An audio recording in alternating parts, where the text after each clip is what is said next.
First we're going to start out with basic finger lock. So as you can see from the little clip before, wrist has to go and then the arm extends. Your power is here. This initiates the technique. Not this, not this. I'm not pushing, so when I get his hand, I'm not shoving his hand away. I've done absolutely nothing. What I need to do first is engage him this way.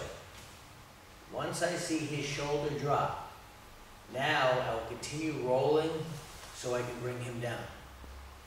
And it doesn't matter whether you get one finger or two fingers. 2 fingers is good for training. In reality, if I have 1 finger, he falls down faster. So the key is this. It's your wrist action first. He should start to move, and then you help him to the floor. And it doesn't matter which hand you get. Okay?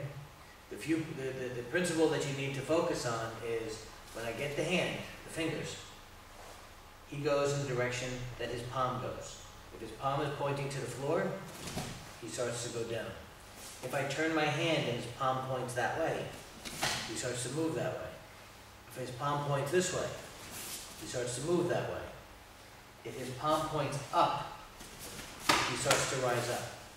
So I can control him really just using my wrist. If I want to make his hand go this way, first I have to turn my wrist.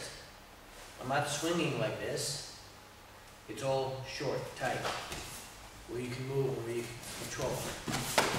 Everything is going to be right here first. The arm extended is all secondary. Some important things that you have to remember. If I'm doing finger lock, I need to be at the top of his fingers. I can't be down here. If he closes his fingers, I have nothing. It's going to be tug of war, strength on strength. Greater strength is going to win. Okay?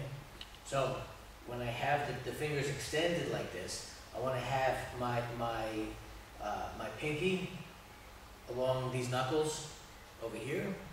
If he has long fingers or a very big hand, then maybe I go a little bit down, but I still have to keep my thumb up towards the top of his fingers. If he's got a small hand, then I may be more like this or like this. So it all depends on the size of the person's hand. Okay? So here, again, another principle is I need to take the fingertips to his wrist. So always, it doesn't matter which way his hand points, the fingers always go to the wrist. Okay? But it's not this. I'm not pushing his fingers to the wrist. As I pull with the bottom part of my hand, it's going to be this. 1, 2. But I continue this roll.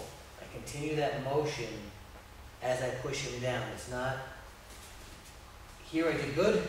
I got his shoulder to move. I push like this. Nothing. If I get to here and I keep twisting, I can get him to move. Not as much. I need to get this first and keep torquing as I do that in order to get it to move properly. One of the principles of Tuite is something that my teacher for many years, Professor Wally J, had taught me. It was fulcrum, lever, and base. So what I need to do when I get the finger, this is the lever. The fingers are the lever. Okay? I want to lock down over here. This is the fulcrum where I'm locking over here. When I'm torquing, just this part, here's the fulcrum and the lever. If I want to bring him over here, I base him against my leg. That increases the pain. Back up. If I get into my body, that increases the pain. I get into my arm, that increases the pain. If I put it to his body, that increases the pain. Okay? So you can always, the first part is, this is going to be your lever. This is your fulcrum. I want to base him out against something that's not moving. Whether it's my arm, his body, my leg, or even the floor. If I brought him all the way down, I put his hand to the floor. Okay, the first drill that we're going to do is a catching drill, passing drill. When his hand comes in, I'm just going to pass and guide it into my other hand. I'm going to catch, I don't care how many fingers I have. Just do a little bit. And push with the other hand. I pass, catch, a little bit. I push, pass and catch, pass and catch. Okay? 1, 2, 3. And all I want to do is just move the person a little bit. I don't have to throw him to the floor, because then it takes too long for him to get up before he can practice the next technique.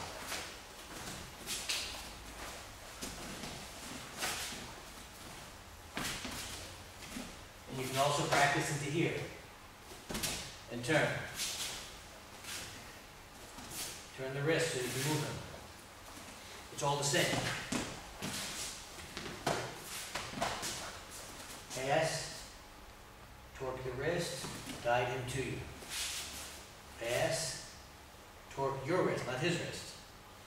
Guide him to you. Notice the fingers are always going towards the hand. Or towards the wrist. Okay, if I want to do here, I can turn it all the way so his palm is up. And I can torque him up a little bit. Here, up. It's not a big motion, it's a small motion as I do it.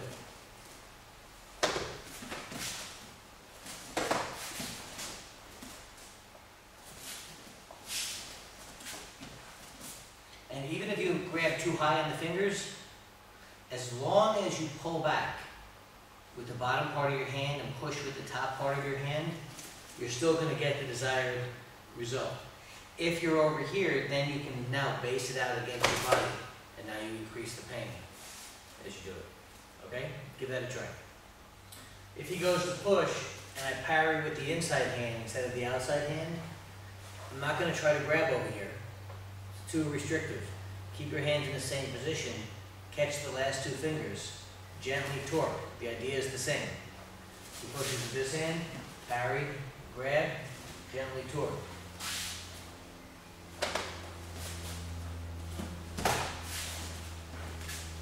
Here, torque. Here, torque. Okay, now what I can also do, when his hand comes in, I can catch that, turn the hand, now his palm is facing me. That'll bring him towards me. Now I can base it against my body and start to put pressure. He pushes with this hand, and I go here, grab, come in. Now I made a mistake before because I like to go to the outside whenever possible. All right? I'm conditioned to want to get this way because I want to be far away from that hand. But we're going to make mistakes, okay? And so when the defecation hits the rotating oscillator, then you can decide, do I go this way? Do I decide to go this way? If you don't have a choice, whichever one you get, that's good for me.